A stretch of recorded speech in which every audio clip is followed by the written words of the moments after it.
தியானம், தவம் அல்லது யோகம் எப்படி வேணாலும் சொல்லலாம். இதை செய்யும் போது மூச்சு ஏன் மாறுகிறது, மூச்சுல ஏன் மாற்றம் ஏற்படுகிறது அப்படின்னு சொல்லிட்டு ஒரு கேள்வி. தியானம் என்றாலே என்ன அப்படின்னா பொருள் தன்மையிலிருந்து அருள் தன்மையை நோக்கி பயணம் செய்வதுன்னு அர்த்தம். தியானம் என்பதனுடைய வேலையே என்ன அப்படின்னா வெளிமூச்சை உள்மூச்சாக மாற்றுவது என்று அர்த்தம்.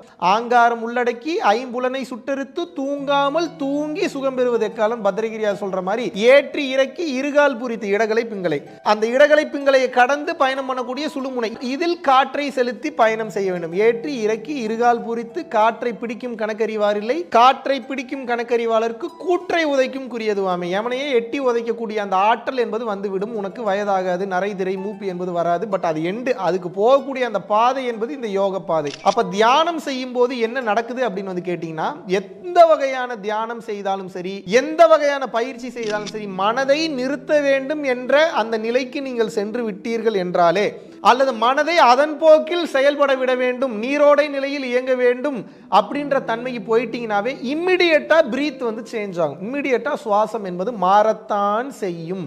சித்துக்கள் நிகழ்த்த வேண்டும் என்றாலும் சுவாசம் மாற வேண்டும், இறைவனை பார்க்க வேண்டும் என்றாலும் சுவாசம் மாற வேண்டும், புருவ மத்தியத்திற்குள் ஜோதியை பார்ப்பது என்றாலும் சுவாசம் மாற வேண்டும், அண்ட ரகசியங்களை தெரிந்து கொள்ள வேண்டும் என்றாலும் சுவாசம் மாற வேண்டும். நம்ம ஒரு அண்டவெளி ரகசியத்தில் பயணம் பண்ணணும், நமது ஆன்மா பயணம் பண்ணணும், வேற டைமென்ஷன்ஸ் போக வேண்டும் என்றாலும் இந்த சுவாசம் மாறுதல் என்பது நிச்சயமாக நிகழத்தான் வேண்டும். இப்போ ஒரு எக்ஸாம்பிள் சொல்றேன். இப்போ நான் இந்த இடத்துல கை வைக்கிறேன்னா, மூச்சு வெளிமூக்கு வழியா போயிட்டு இருந்தேன்னா இவ்வளவு நாள் நீங்க சராசரியா வாழ்ந்தது ஒரு தெளிவில்லாம இந்த பொருளை பிடிப்பீங்க. தியானம் செய்து பழகும் போது என்ன ஆகும் அப்படின்னா, இப்போ இந்த சேரை பிடிக்கிறேன்னா என்ன ஆகும் அப்படின்னு கேட்டீங்கன்னா உங்களுக்கு புரிய வைக்கிறேன். மூச்சு உள்முகமாக ஓடுவதனால் கொஞ்சம் மொத்தமாக உள்ள ஓடுறதுக்கு பல வருடங்கள் ஆகும். ஆரம்பத்தில் அந்த தன்மைக்கு நீங்கள் போகும்போது கை போவதற்கு முன்னாடியே மனம் அங்கே போயிடும். மனம் அங்கே போனோடனே மூச்சு பிரீத்திங்கில் கண்ட்ரோல் வந்துடும். பிரீத்திங்கில் கண்ட்ரோல் வந்துச்சுன்னா ஃபோக்கஸ்டாக போய் அந்த இடத்த பிடிக்க முடியும். கிடுக்கு பிடி உங்களால் பிடிக்க முடியும். இதை பிடிக்கிறதுல மட்டும் இல்லை, ஏதோ ஒன்று சிந்திக்கணும்னாலும் தெளிவாக அந்த சிந்தனைக்கு மட்டும் பதில் வரும். ஏதோ ஒன்றை பற்றி தெரிஞ்சுக்கணும் அப்படின்னா ஃபோக்கஸ்டாக அந்த மனம் அந்த மூச்சு ஒன்றாக இணைந்து விட்டதன் காரணமாக மூச்சு கசகசன்னு போச்சுன்னா எண்ணங்கள் சிதறும். தெளிவாக ஆற்றல் நிறையை பெற முடியாது, அருள் அனுபவத்தை பெற முடியாது, சக்திகளை பெற முடியாது, பேராற்றலை பெற முடியாது. எப்போ மூச்சு ஒன்றுபடுகிறதோ இந்த தியானம் செய்ய என்ன ஆகுனா மூச்சு ஒரு நிலைப்படும், உள்மூச்சாக ஓட ஆரம்பிக்கும். அப்ப என்ன ஆகும்னா எல்லாத்தையும் டக்குன்னு அந்த ஃபிராக்ஷன் ஆஃப் செகண்ட்ஸ்ல அந்த ஃபோக்கஸ் கிடைக்கும். அங்க இங்க ஓடாம டக்குன்னு உங்களால எண்ணத்தை எங்கு வேண்டுமானாலும் திருப்ப முடியும். எப்ப வேணாலும் எப்படி வேணாலும் மாற்ற முடியும். ஒரு பொருளை நிறுத்தணும்னா உடனே நிறுத்தலாம், ஒரு எண்ணத்தை நிறுத்தணும்னா உடனே நிறுத்தலாம், ஒரு பழக்கத்தை விடணும்னா உடனே விடலாம். காரணம் என்ன? மனதை நிறுத்தி பழகிவிட்டீர்கள். மனதை நிறுத்தி பழகிவிட்டதன் காரணமாக மூச்சு நின்று விட்டது. மூச்சை நிறுத்தி தியானம் செய்து பழகிய காரணத்தினால் உங்கள் மனம் இப்போது உங்களது கட்டுப்பாட்டிற்குள் வந்துவிட்டது. இப்போ நான் சொல்றது உங்களுக்கு புரியுதா? அப்ப என்ன அப்படின்னா, தியானம் செய்வது ரொம்ப நல்லது, தப்பு கிடையாது, பயப்பட வேண்டிய அவசியம் இல்லை.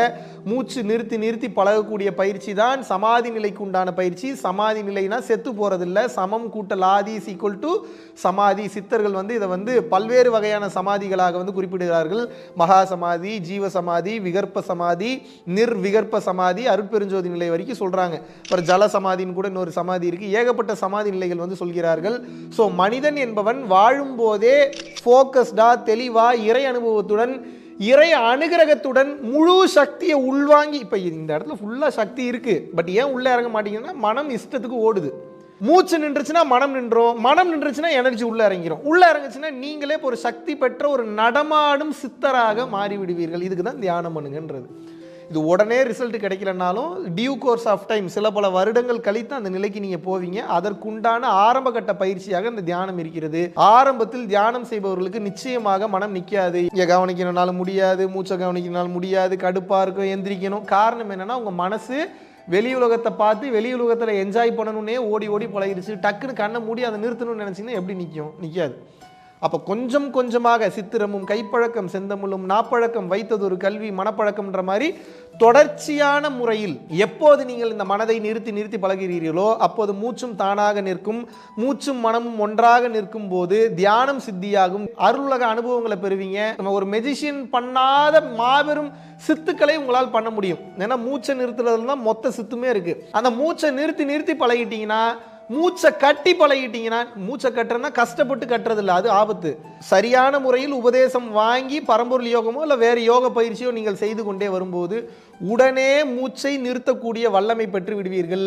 இப்போ உங்களுக்கு ஒரு டவுட் இருக்கும், இப்போ ஈஜிப்தில் வந்து அவ்வளோ பெரிய பில்டிங் எல்லாம் அப்போ அந்த காலத்தில் எந்த பொருளும் இல்லை, எப்படி வந்து கொண்டு போய் அவ்வளோ பெரிய கல்லெல்லாம் கொண்டு போய் மேலே வச்சாங்க?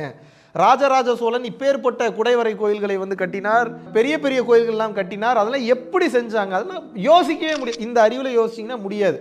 ராஜராஜ சோழன் என்பவன் சோழர் வம்சத்தில் இருந்தவர்கள்லாம் மாபெரும் ஞானிகள், சக்தி மிக்க ஞானிகள், ஆற்றல் பெற்றவர்கள், மூச்சை நிறுத்தி பழகியவர்கள், ஞானத்தில் ஜொலித்தவர்கள், ஞானத்தில் உச்சகட்ட நிலைக்கு போனவர்கள்.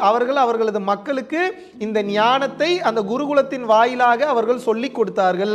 அந்த ஞானம்னா என்ன? மூச்சை நிறுத்தி பழகுவது, தியானம் செய்வது, ஃபோக்கஸ்டா இருக்கிறது, அல்லது போதும் என்கின்ற மனநிலையில் வாழுது. போதும்ன்ற மனநிலையில் வாழ்ந்தீங்கனாலும் மூச்சு நிற்கும், தியானம் பண்ணீங்கனாலும் மூச்சு நிற்கும், மனதை அதன் போக்கில் செயல்பட விட்டுட்டீங்கனாலும் மூச்சு நிற்கும். ஆக மொத்தம் மூச்சு நிற்கும். இதில் யாராவது ஒருத்தர் ஏதோ ஒரு முறையை பயன்படுத்தும் போது சக்தி பெற்றவராக மாறிவிடுகிறார்.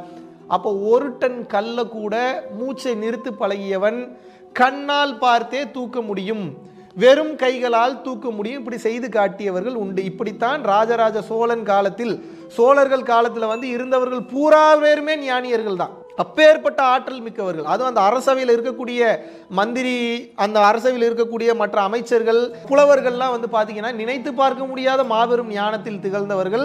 வேற ஒரு நாட்டில் இருந்து தர்க்கம் பண்ணால் கூட ஞான ரீதியாக பேசக்கூடிய அளவுக்கு வலிமை பெற்றவர்கள். இப்போ அவங்களோட ஞானம் எந்த அளவுக்கு இருந்திருக்கும் பாருங்க. குமரி கண்டத்திலிருந்து நீங்கள் எடுத்துட்டு வந்தீங்கன்னா அந்த ஞான பொக்கிஷங்களுடைய தொடர்ச்சியாக அந்த சோழ வம்சம் வாழ்ந்த அந்த காலகட்டங்களில் வந்து பார்த்தீங்கன்னா அப்பேற்பட்ட ஆற்றல் மிக்க மனிதர்கள் இருந்தார்கள். எதனால் ஆற்றல் பெற்ற மனிதர்களாக இருந்தார்கள்? மொத்த மேட்டரும் மொத்த ரகசியமும் அந்த மூச்சுக்குள்ள தான் இருக்கு.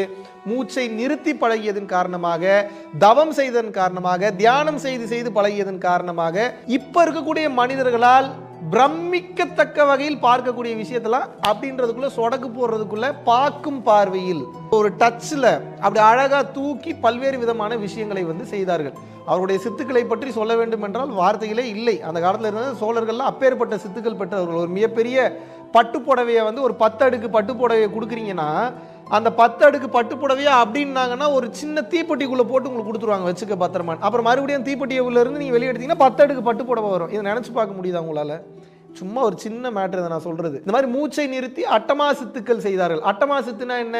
அந்த அணு கொள்கை, அந்த அணுவை ஓரணுவை எப்படி 2 அணுவா மாத்துறது, 2 அணுவை எப்படி 3 அணுவா மாத்துறது, இந்த மாதிரி டெக்னிக்கை தெரிஞ்சதுனால அவங்களோட கான்சியஸ்னஸ் லெவல் ரொம்ப மேலோங்கி இருந்தது, அருளக வாழ்க்கையில் மிக உயர்ந்த நிலையில் இருந்தது. அதனால் அப்பேற்பட்ட அதிசயங்களை அசால்ட்டாக செஞ்சு முடிச்சாங்க. ஸோ இந்த தியானம் செய்யும்போது அந்த அசௌகரியங்கள்லாம் வருதுன்னா வெளிமூச்சு உள்மூச்சாக திரும்புவதன் காரணமாக, அது உங்களுக்கு பழக்கம் இல்லாததன் காரணமாக பயப்பட வேண்டிய அவசியம் இல்லை. தொடர்ச்சியாக பயிற்சி செய்து கொண்டே வாங்க. அப்புறம் இந்த நிலை பழகிவிடும். இந்த நிலையை அப்புறம் சுகமாக நிலையாக மாறிவிடும். ஒரு கட்டத்துக்கு மேலே சித்த நிலைக்கு நீங்களும் 100% செல்வீர்கள். விடாத பழக்கம் இருக்கும்போது, இந்த யோக பழக்கம் இருக்கும்போது, வாசி சாதனம் செய்யும் போதோ அல்லது பரம்பொருள் யோகம் செய்யும் போதோ நிச்சயமாக இந்த நிலையை அடைவீர்கள்.